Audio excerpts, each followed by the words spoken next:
Bonjour et bienvenue au mois de juin. On est le 2 juin quand j'enregistre cette vidéo et on va donc tirer une carte du jeu, j'allais dire, des cartes de Pomme Poire, donc une marque de lingerie à la base, mais c'est des cartes d'affirmation positive. Laissez-vous guider par votre intuition et votre imagination.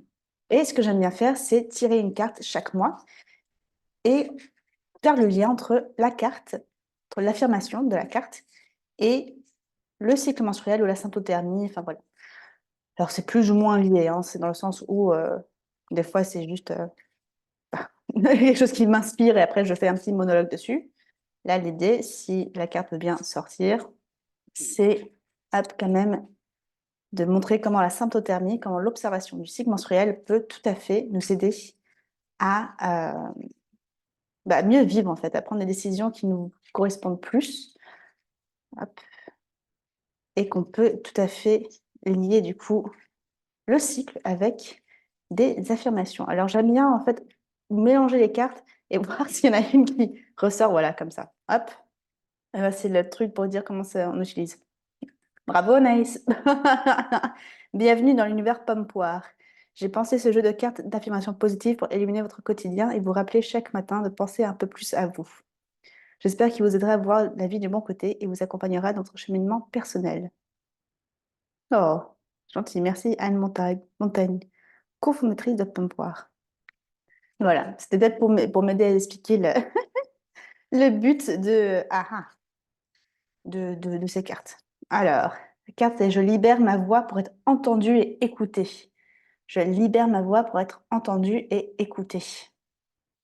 Eh ben oui, hein, donc le lien avec la symptothermie. Pour moi, quand je lis ça, c'est vraiment lié au fait que libérer sa voix, il faut déjà l'entendre. Et en fait, parfois, quand on se tait, quand on passe trop de temps à ne pas s'écouter, quand enfin on commence à libérer sa voix, eh bien on crie.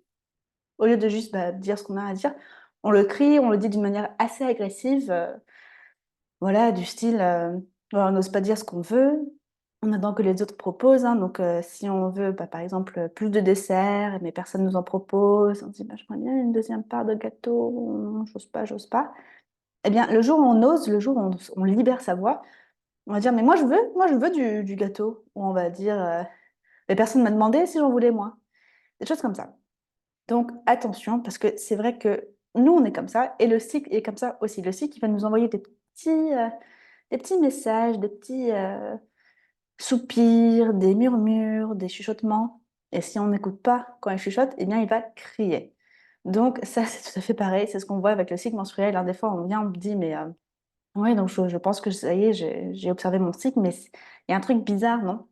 Et en effet, on regarde, je dis, oui, là, les températures sont un peu compliquées à interpréter en début de cycle, ou la phase lutéale n'est pas assez longue, ou la phase lutéale n'est pas bien, euh, comment dire, on ne peut pas bien être détecté par rapport à la phase folliculaire, il y a quelque chose où l'ovulation est compliquée à identifier, etc., etc. Et donc ça, c'est le corps qui crie, des fois. Donc, parfois, c'est des chuchotements, mais ça, quand on vient me voir, comme je ne comprends pas, j'observe mon cycle depuis un petit moment, c'est que c'est souvent le corps qui crie, parce que malgré le fait qu'il nous dise les choses tous les jours, tous les cycles, on ne comprend pas. Donc il crie pour qu'on puisse l'entendre. Donc on parle de syndrome prémenstruel, on parle de douleurs voilà, dans la poitrine, de douleurs à l'ovulation parfois. Alors ça, la douleur à l'ovulation, attention, je parle bien de douleur et pas de gêne. Il y a des femmes qui ressentent une petite pression, un petit pendant l'ovulation. J'espère que vous avez aimé cet effet sonore. Mais vraiment, c'est quelque chose de différent. Entre une gêne et une douleur, différent, différent, différent. Il y a des personnes pour qui c'est vraiment douloureux d'ovuler. Donc voilà, donc je libère ma voix pour être entendue et écoutée. Je libère mon cycle. J'écoute mon cycle pour pouvoir être entendue et écoutée. Parce qu'en fait, si on écoute son cycle, ce que j'aime bien dire, hein, c'est un peu nunuche, je vous l'avoue, c'est que le cycle menstruel est quand même en fait notre meilleur ami. C'est notre source en fait d'inspiration. Voilà, c'est les énergies hein, qui viennent par rapport aux phases menstruelles viennent nous aider à être voilà, plus créatifs ou plus organisés ou plus voilà, n'importe quoi, on peut utiliser presque n'importe quoi. Et on a des moments en fait dans le cycle menstruel où on sera plus ou moins eh bien, dans ces énergies-là. Et si on sait lire son cycle, eh bien, du coup on sait à quel moment bénéficier de ces énergies-là. Et qu'est-ce que je voulais dire d'autre par rapport à ça? Je sais plus. Voici l'idée avec tout ce qui est spontané. De toute manière, vous me connaissez, hein, donc à la base, ces vidéos sont censées être vraiment très, très naturelles pour qu'on puisse, bah, pour que vous puissiez voir mon style, quoi. J'avoue que c'est beaucoup plus simple quand on est en échange plutôt que comme ça. Est-ce que ça vous dirait qu'on fasse ça en échange? Est-ce que je devrais plutôt faire ça en live sur Facebook ou autre et ensuite mettre en ligne, dites-le moi, hein, parce que c'est peut-être plus simple en fait. Si je fais ça en début de mois sur Instagram ou sur YouTube ou sur Facebook, en live avec vous, alors potentiellement du coup plus le week-end hein, pour qu'on ait tout le temps de venir se connecter. Est-ce que ça vous dirait plus? Dites-le moi en commentaire, envoyez-moi un message, dites-moi ce que vous pensez. Parce que c'est peut-être pour moi en fait plus sympa aussi qu'on puisse en discuter, qu'on puisse échanger vraiment et rebondir sur les idées de chacune. Je pense que ce sera beaucoup plus intéressant que juste moi qui parle comme ça, parce que comme vous pouvez le voir, c'est quand même un peu gênant. Donc, mais voilà, donc être entendu écouter, oui, le cycle, donc c'est notre meilleure amie, et on va pouvoir en fait bah, l'écouter. Elle nous donne des conseils, elle nous donne son avis. On lui demande pas, hein. Elle nous le donne. C'est une amie un peu comme ça, un peu franche, qui est là en fait pour nous servir de miroir sur nous-mêmes. Et donc, si on ne l'écoute pas, en fait, on ne s'écoute pas. Et si on ne s'écoute pas, bah, au bout d'un moment, on va pas savoir ce qu'il nous faut et on va vivre sa vie en fonction de ce que veulent les autres, de ce que veut la société, de ce que veut la société, de ce que veulent nos parents, notre compagnon, euh, compagne, enfin voilà, c'est vraiment nos amis même. Vraiment, c'est compliqué hein, parce que si on ne se connaît pas, eh ben, on ne peut pas prendre des décisions qui vont nous permettre d'avancer comme on le souhaite dans notre vie. Et pour moi, le cycle menstruel, la symptothermie, ça nous permet vraiment de savoir, OK, que dit le cycle et par rapport à ça, du coup, qu'est-ce qu'il nous faut? Parce que si le cycle dit, là, ça ne va pas, ben, on peut l'écouter. Je sais que ce n'est pas facile, je sais que ce n'est pas facile, mais moi, vraiment, quand je regarde vos cyclogrammes, parfois, je me dis, OK, là, clairement, le cycle est en train de vous dire qu'il y a un truc qui ne va pas, il y a un équilibre qui n'est pas atteint. Ce n'est pas votre faute dans le sens où souvent, c'est lié au rythme de la vie. Voilà, il n'y a pas assez de sommeil réparateur, par exemple. Bah oui, parce que bah, il y a un nouveau-né, par exemple. Donc, bien sûr qu'il y a des choses on ne peut pas éviter, ou à cause du travail. Bah oui, bah, il faut tout travailler. Mais on va essayer de voir comment est-ce qu'on peut prévenir, limiter, améliorer, optimiser, enfin voilà, faire des choses pour que ça se passe quand même un petit peu mieux, parce que si on écoute votre corps, on voit qu'il y a quand même quelque chose qui ne marche pas.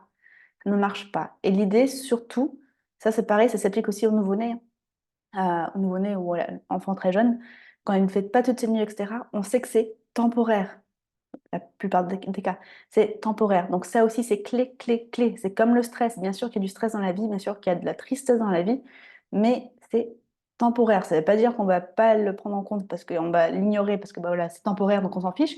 Non, on va traverser ce moment, on va accepter que là, en ce moment, on est triste, qu'en ce moment, on est fatigué, qu'en ce moment, on est stressé, mais on ne peut pas avoir ça, en fait, sur plusieurs mois d'affilée. La vie, le cycle, voilà, il y a quand même ce côté ce côté de cercle de bah, on change. Voilà, c'est vraiment un cercle, une roue. C'est une roue, voilà, c'est ça que je cherchais. Après, j'ai commencé à penser au roi lion, du coup, c'est pour ça que je me suis perdue. Mais vraiment, l'idée, c'est que c'est une roue et que du coup, bah, une roue tourne. Donc oui, à un moment, on sera dans cette phase, cette transition de bah, ça ne va pas, mais on va bouger. Donc bien sûr, si vous êtes en ce moment dans un temps un peu stressant, voilà, juin, peut-être que il y a les vacances d'été qui arrivent et du coup, vous vous dites, bah, il faut tout finir avant de partir en juillet, août, là, parce que je sais qu'en juillet, août, il n'y a rien qui se passe. Donc, hop, hop, hop, on se met la pression pour tout finir. Ok, mais c'est temporaire. Ne vous laissez pas prendre au piège hein, en se disant, ok, bah là, j'ai une mission qui est très stressante, mais une fois qu'elle est terminée, ce serait bon. Mais comme par hasard, quand elle se termine, bah, il y en a une autre qui commence qui est aussi stressante. Donc, on reprend en se disant, bah, c'est une mission, c'est temporaire, mais on y va, on donne à fond. Non, parce que c'est une mission, oui, mais c'est pas temporaire, parce que chaque mission a la même pression, a le même stress, et donc vous, vous êtes continuellement en phase de stress. Et pourquoi est-ce que j'en parle maintenant avec le libère ma voix? Parce que moi, je le vois dans vos cycles et que j'ai vraiment besoin que vous compreniez que vous pouvez faire des changements, petits parfois, mais qui vont vraiment porter leurs fruits. Donc, on apprend à connaître son cycle pour connaître sa voix, pour pouvoir libérer ce qu'il nous faut pour aller mieux et surtout le dire. Et je peux vous garantir qu'une fois qu'on a appris à écouter son cycle menstruel, on est beaucoup plus confiante par rapport à ce qu'il nous faut et on est beaucoup plus sereine quand on doit parler à quelqu'un d'autre et dire bah, j'ai besoin de ça.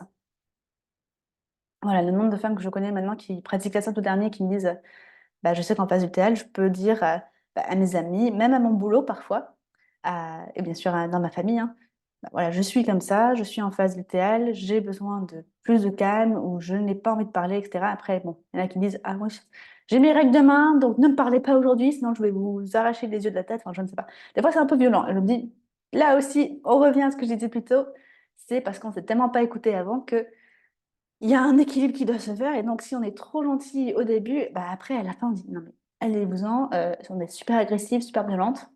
L'idée, c'est pas de faire ça. L'idée, c'est d'être équilibré tout au long, d'être conscient tout au long de OK, je suis comme ça. Alors, c'est super en phase folliculaire, on a souvent plus d'énergie. Et du coup, on dit OK, cool, là, j'y vais. Je dis oui à tout parce que bah, j'ai la possibilité de le faire parce que je suis en bonne énergie. Attention, restez consciente que c'est les oestrogènes qui font ça et qu'à un moment, il y a une limite. Donc, on teste, on voit. Si on se rend compte en phase lutéale que vraiment là, on n'est pas bien, on repense qu'est-ce qui s'est passé en phase folliculaire. Est-ce que j'ai trop donné? Si oui, eh bien, on ajuste au cycle suivant. Et ça, c'est la vie. Voilà, je pense que j'ai assez blablaté. Je vais vous laisser tranquille et je vous remercie du coup d'avoir regardé cette vidéo. Surtout, dites-moi, est-ce qu'on fait ça plutôt en live ou est-ce que je continue à faire des moments préenregistrés? Est-ce que ça vous amuse de me voir blablater comme ça ou est-ce que vous préférez vraiment faire un échange? Voilà, voilà, je vous remercie et j'ai hâte de lire vos commentaires. Bye!